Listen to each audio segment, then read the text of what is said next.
What up, y'all? It's your boy, Mr. Downtown Ray Melo, and you're listening to the Entertainment Report on iHeartRadio, live from Dubai for Monday, October 10th, 2016, delivering some major stories and trends going on in the world of entertainment and beyond. You can follow the show on Facebook, Twitter, or Instagram, facebook.com/The Entertainment Report with Ray Melo, that's RYMELO, on Twitter at The Enter Report, or on Instagram at The Entertainment Report. You can listen to the show anytime you want on iHeartRadio. Just go to iHeart.com or your iHeart phone app, search for The Entertainment Report, and it'll take you to the page. I hope everyone had a fantastic weekend.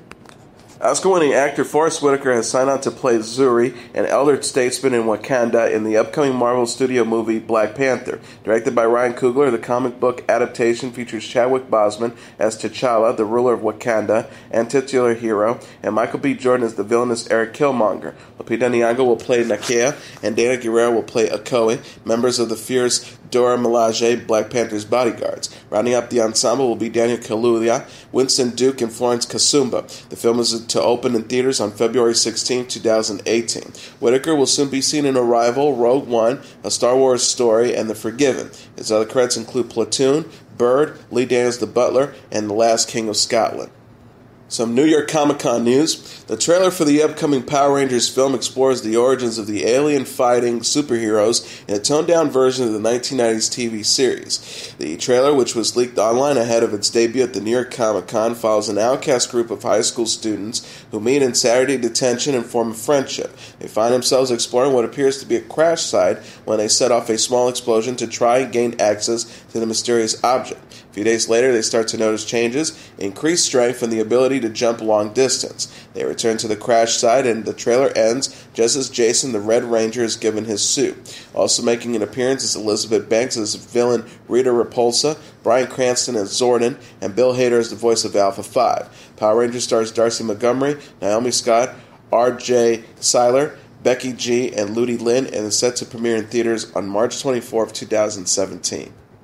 A new animated series, Marvel's Spider-Man, will premiere on Disney XD in 2017. Marvel Animation made the announcement Saturday at New York Comic-Con.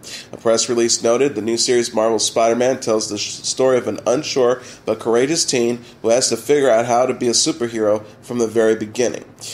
Court Lamb, the senior vice president of Marvel Animation and Family Entertainment, said in a statement, "We've been secretly nurturing Marvel's Spider-Man for years now, so we are thrilled to finally announce it. The simple title reflects a back-to-basics approach, the story of an ordinary teen, Peter Parker, who suddenly finds himself with strange new powers and overwhelming responsibility. And thanks to story editor Kevin Signick and supervising director Philip Pignatti, it's just filled with heart and humor." Mark Buja, the senior vice president of programming and general manager of Disney XD, says Spider-Man is the biggest action hero in the world. He is an iconic character whose duality makes him both relatable and aspirational for the Disney XD audience. We're thrilled to continue our partnership with Marvel in this new original series that offers a fresh take on a beloved classic that will engage both new and exciting Spidey fans with its compelling drama, exciting action, and the signature sense of comedy. AMC debuted new footage from the eagerly awaited 7th season of The Walking Dead at New York Comic-Con fan event Saturday night. Thousands of the show's diehard followers flooded into Madison Square Garden to hear the stars and producers tease the upcoming season premiere, in which a beloved character will be slain by Jeffrey D. Morgan's villain Negan. The panel discussion was moderated by Talking Dead host Chris Hardwick. At the end of the session, a 3.5-minute clip from Season 7, Episode 1 was screened for the audience. The footage shows Andrew Lincoln's shotgun broken Rick Grimes on his knees, vowing to kill Negan, who stands above him grinning and holding a barbed wire-covered baseball bat dripping with the blood of one of Rick's friends. Negan taunts Rick, indicating his bloody bat. "Simon's my right-hand man. Having one of those is important. I mean, what do you have left without him? A whole lot of work. You have one? Maybe one of these fine people still breathing. Oh, or did I?" Negan then grabs an axe and drags Rick to a trailer as people can be heard crying in the background. The final shot pans back to where the two foes have been at the beginning of the clip. The ground is covered with blood and gore, but doesn't show who the victim is. The message that accompanied the sneak peek, which was later posted on YouTube, reads, Rick threatens Negan. Don't miss the Season 7 premiere of The Walking Dead, Sunday, October 23rd at 9 p.m. A 2-hour recap of the previous 6 seasons is to air October 16th on AMC.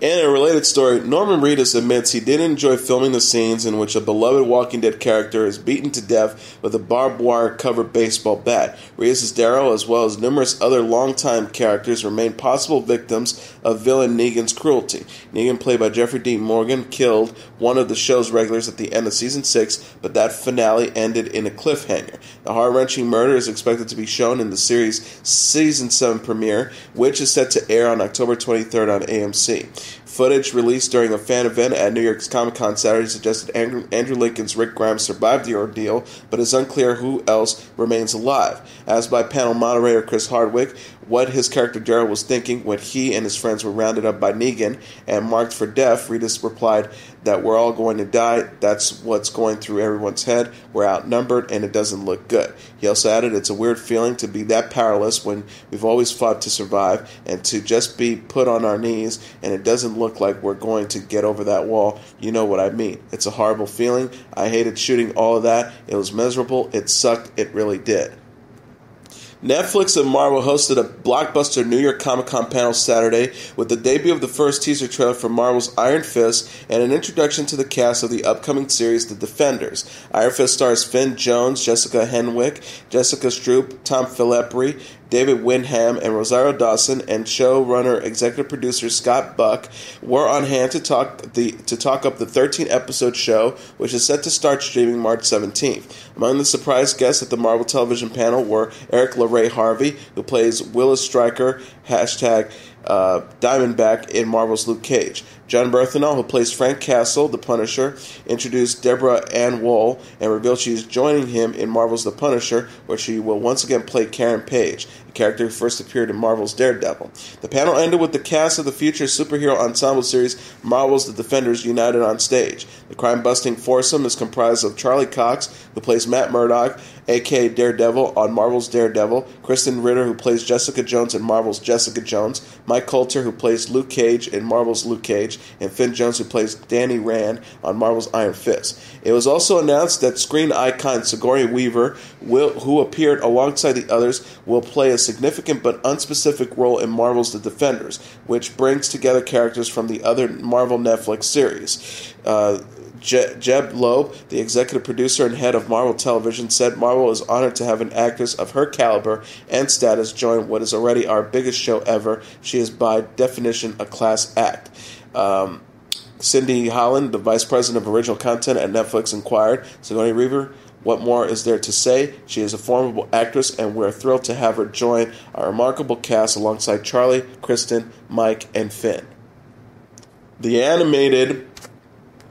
animated family series DreamWorks' Trollhunters is to debut via Netflix on December 23rd. The announcement was made Saturday at New York Comic-Con, where thousands of fans gathered at Madison Square Garden to watch the first 2 episodes of the show and meet the creative team behind it. On hand for the panel discussion were creator and executive producer Guillermo del Toro, voice talents Kelsey Grammer, Ron Perlman, Stephen Yen, and Charlie Saxton, and executive producers Mark Guggenheim and Rodrigo Blas. The show also features Anton Yelchin in one of his final roles. The 27-year-old actor was killed in a freak accident. He got out of his car in the driveway at his home, and the vehicle rolled over him. A synopsis reads, when an ordinary teenager, Jim Lake Jr., stumbles upon a mystical omelet on his way to school one morning, he inadvertently discovers an extraordinary secret civilization of mighty trolls beneath his small town of Arcadia. Strong-willed and seeking adventure, but unwholly unprepared for the responsibilities thrust upon him, Jim is forced to take on the exalted mantle of troll hunter, sworn to protect the good trolls from powerful enemies bent on revenge. The first human ever to hold the honor, Jim abruptly goes from finding his way through the daily mayhem of high school to joining a war that has raged for centuries, a conflict that now threatens all of mankind and trollkind alike. Accompanied by his closest human friends and a key troll allies, the courage 15-year-old must plunge headlong into a fantastical world of astonishing creatures, glorious cities, and fierce enemies desperate to destroy him. Suddenly destined to play a crucial role in an ancient battle of good and evil with stakes that couldn't be higher, Jim is determined to save the world right after gym class. Matt Damon celebrated his 46th birthday at New York Comic Con Saturday. The Hollywood actor was at the event to take part in the screening of a new trailer for his upcoming China-set creature feature, The Great Wall. Thousands of fans packed the theater at Madison Square Garden to get a sneak peek of the English-language movie. They also enthusiastically sang happy birthday to Damon, who participated with his co-stars Pedro Pascal, Jing Tian, and Zucchini Wan, as well as the director Zhang Zimu, in a question-and-answer session about the film. Set for a February release, The Great Wall tells the story of an elite force making a valiant stand for humanity on the world's most iconic structure, a synopsis notes. Fans of New York Comic Con were the first to see the official trailer for the fourth and final season of the Treasure Island prequel Black Sails, starring Toby Stevens, Luke Arnold, Tom Harper, Jessica Parker Kennedy, Hannah New, and Clara Paget. The High Seas series will return for the last time to stars on January 29th. The 10-episode finale finds the pirates at war in the West Indies. Press release teased, the shores of New Providence Island have never been bloodier, but the closer civilization comes to defeat, the more desperately and destructively it will fight back. Black Sails, the complete third season, will be available on Blu-ray and digital HD with ultraviolet and DVD on November 8th. The BBC has released a brief clip offering a behind-the-scenes look at the 2016 Doctor Who Christmas special. The action-packed video, which runs for more than a minute, went viral on social media over the weekend. A message accompanied the featurette on Facebook. This Christmas, the Doctor will be back in The Return of Dr. Mysterio, hashtag New York Comic Con 2016. The holiday program will star series regular Peter Capaldi as the titular time traveler. Video clip shows Capaldi working with the green screen before special effects are digitally added. Justin Chadwin is seen as superhero Dr. Mysterio in the New York set episode, which will also feature appearances by Charity Wakefield and Matt Lucas. Capaldi and showrunner Stephen Moffat were at New York Comic Con Friday to promote the upcoming season of their sci-fi series. AMC says it has greenlit Lodge 49, a drama it describes as a modern fable set in Long Beach. It is being produced by Peter Ocko, Jim Gavin, Paul Giamatti, and Dan Carey for AMC Studios. Gavin wrote and created a 10-part series, and Ocko also serves as showrunner. No casting has been announced yet. Joe Stillerman, the president of original programming and development for AMC and Sundance TV, said in a statement, Lodge 49 is a show that defies easy categorization. It is at once a show about a lovable loser, the idea that life can be magical if you look at it from the right angle, what it means to be on the fringe, and the importance of community. It is also incredibly funny, poignant, and truly entertaining. This formidable creative team begins with series creator Jim Gavin, showrunner Peter Ocko, and the awesome producing team of Dan Carey and Paul Giamatti. Their passion and vision won the day, and we look forward to working with them to bring it to life. Ocko added, Jim Gavin is a unique American storyteller, and I'm thrilled that we have the opportunity to bring his honest, hilarious, and often insane vision to life. Giamatti remarked, we're also beyond excited to be doing this unique show under the auspice of the fine folks at AMC. Synopsis explains the series is centered on Dud, a deadbeat but charming ex-surfer who joins a fraternal order hoping to reclaim the simple, happy lifestyle he lost when his father died. Through the lodge and his newfound connection with the other members, Dud will come to find the missing sense of purpose in his life and confront his deepest fears and greatest hope. Tony Award and Pulitzer Prize winner Lin-Manuel Miranda guest hosts this week's edition of Saturday Night Live. From his opening monologue, the Hamilton creator rewrote the lyrics for his Broadway show's breakout song, My Shot, to reflect what he plans to do that night on SNL. He also sang about his current presidential candidates, Hillary Clinton and Donald Trump. After promising to go broke in several sketches, he went on to rap, and yes, I'm right in my element, who knew that Hamilton would be so topically relevant? And he started rapping, the way these grandstanding candidates be talking, they're just a tweet away from facing off and Weehawken. They keep brawling, D and R and C keep falling. I like it better when it's McKinnon versus Baldwin, and so we thicken the plot, stirring the pot. He sang as he walked down a hall in SNL's New York studio, looking at photos of past cast members and guest hosts. He said, tonight I'm finally earning my spot on this wall in this hall, and I'm getting a piece of it. Like Miley, Schumer, Tracy Morgan in this piece, covering his mouth with his hands as he looked at a portrait of past guest MC Trump.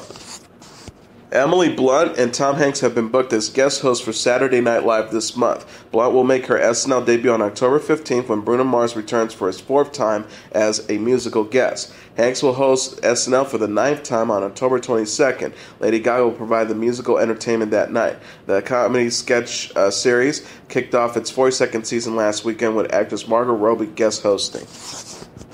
As part of the campaign to encourage people to vote, Robert De Niro spoke out against Donald Trump, saying he'd like to punch him in the face. The video, produced by Anonymous Content, aired on Friday's episode of The Kelly File with Megyn Kelly. The Anonymous Content produced a series of nonpartisan interviews with various celebrities for the hashtag Vote Your Future campaign and did not include De Niro's contribution because of its partisan content. De Niro, who has been vocal about his disdain for the Republican presidential nominee, hurled a litany of insults at Trump, echoing Colin Powell's statements that Trump is a national disaster. De Niro said, "He's so blatantly stupid. He's a punk. He's a dog. He's a pig. He's a con." De Niro added, he talks about how he wants to punch people in the face. Well, I like to punch him in the face. That is someone we want for president? I don't think so. He ended the rant by encouraging people to cast their vote. He said, if you care about your future, vote for it. Kelly Clarkson has gone to great lengths to ensure she doesn't have any more kids. The 34-year-old singer revealed on Thursday's episode of the Jenny McCarthy Show podcast that she made husband Brandon Blackstock get a vasectomy after they welcomed their second child in April. Clarkson told McCarthy before also revealing she had her tubes tied, "I was literally pregnant with Remy B, and I was like, you are getting fixed. This will never happen to me again. If something happens, it's a miracle of God." She said, "Pregnancy is horrible. Nothing is beautiful. Nothing is magical. I don't care if you're that person who gets that pregnancy. Good for you. I'll remind my children every day of their lives what I did. I was like hospitalized both pregnancies." Clarkson and Blackstock married in 2013 and share 2-year-old daughter River and 5-month-old son Remy. The singer had admitted on Tuesday on the Ellen DeGeneres Show that she doesn't want to have kids. She said of Blackstock's 2 children from his previous marriage, "We have 4 because I married into 2. I already have days where I'm cry, so we don't need any more kids. It's a lot." Clarkson had revealed while pregnant with Remy in November that she was sick with IVs and fluids and because of all-day sickness. She had similar symptoms, with River telling DeGeneres in 2013 that she was vomiting a good dozen times a day. Sean Penn went public with new girlfriend Leila George on Thursday. The 56-year-old actor made his red carpet debut with George, the 24-year-old daughter of Daredevil star Vincent D'Onofrio, at his film Independent at the Los Angeles County Museum of Art. Penn and George were all smiles as they posed for photos at the event. The actor dressed casually in a denim shirt and khaki shorts, while George wore a black dress and sheer panels and a red wig. The gunman and star and George were first linked after they were spotted making out on October 1st in Hawaii. George had posted a photo of herself working with Penn in the weekend previous. She captioned the picture, "In the studio today recording the audiobook of Pappy Paro's memoir, Bob Honey, Who Just Do Stuff For at audible_.com. Penn split from actress Charlize Theron in the summer of 2015 after more than a year dating. 41-year-old Huntsman Winter's War star later denied she had ghosted or abruptly cut off communications with Penn. She said to Wall Street Journal in March, "There's this need for sensationalizing things. When you leave a relationship, there has to be some crazy story, some crazy drama." The actress said, "We were in a relationship and it didn't work anymore, and then we both decided to separate. That's it." Penn will next star in The Professor and The Madman with Mel Gibson and Natalie Dormer. George and is an aspiring actress who made her television debut in the TV movie Mother, May I Sleep with Danger. Pop star Bruno Mars released a video for his new song 24K Magic off his upcoming album of the same name, which is set to be released on November 18th. The album, which changed up to the spelling of 24K Magic, is Mars' third, following 2012's Unorthodox Jukebox. Mars collaborated with Mark Ronson on last year's mega hit Uptown Funk for Ronson's album Uptown Special. The first single off the new album, 24K Magic, was available to download Friday. Mars announced in an Instagram post earlier this week. Mars said, "Excited to announce 24K Magic out on this Friday. You can call it my first single, but I call it the invitation to the party." The song highlights the glamour life, showing Mars and crew partying in Vegas style. Mars sings on the track, "I'm a dangerous man with some money in my pocket." Mars is also set to host Saturday Night Live on October 15th. Sexy mystery movie The Girl on the Train is the number one movie in North America, earning $24.7 million in receipts this weekend, BoxOfficeMojo.com announced Sunday. Coming in at number 2 with $15 million is Miss Peregrine's Home for Peculiar Children, followed by Deepwater Horizon at number 3 with $11.8 million, The Magnificent Seven at number 4 with $9.2 million, and Storks at number 5 with $8.5 million. Rounding up the top tier are The Birth of a Nation, number 6 with $7.1 million, Middle School, The Worst Years of My Life at number 7 with $6.9 million, Sully at number 8 with $5.3 million, Masterminds at number 9 with $4.1 million, and Queen of Katawi at number 10 with $1.6 million.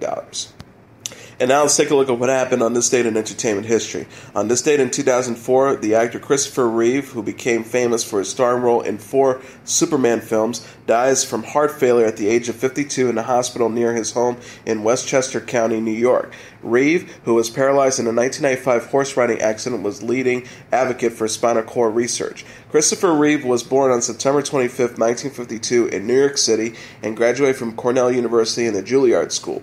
He made his Broadway debut in 1976 in A Matter of Gravity, starring Katharine Hepburn. The 6'4" actor shot to fame in 1978 when he was selected over 200 other actors for the lead in Superman.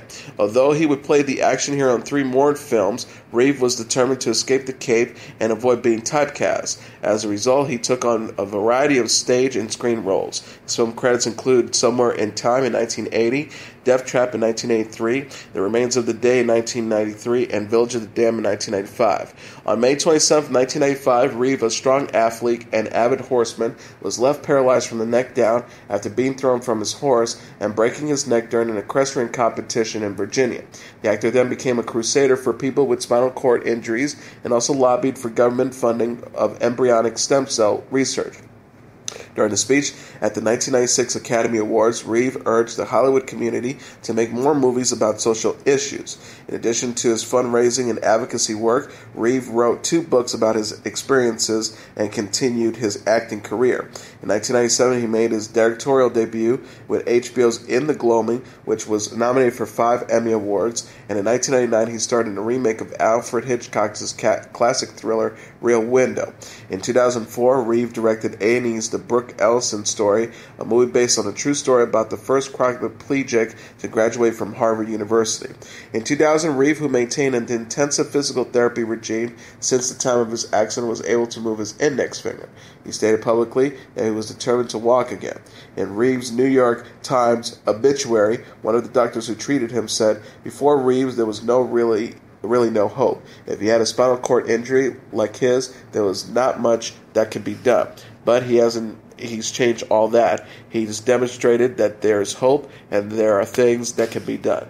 And that is your entertainment report for Monday, October 10th, 2016. I'm your host, Mr. Downtown Ray Melo. I'll be back tomorrow to deliver some major stories and trends going on in the world of entertainment and beyond. You can follow the show on Facebook, Twitter, or Instagram. Facebook.com/The Entertainment Report with Ray Melo. That's RayMelo. On Twitter at The Enter Report, or on Instagram at The Entertainment Report. You can listen to this episode or any previous episodes of The Entertainment Report anytime you want on iHeartRadio. Just go to iHeart.com or your iHeart phone app, search for The Entertainment Report, and it'll take you to the page. Good night, and God bless you all.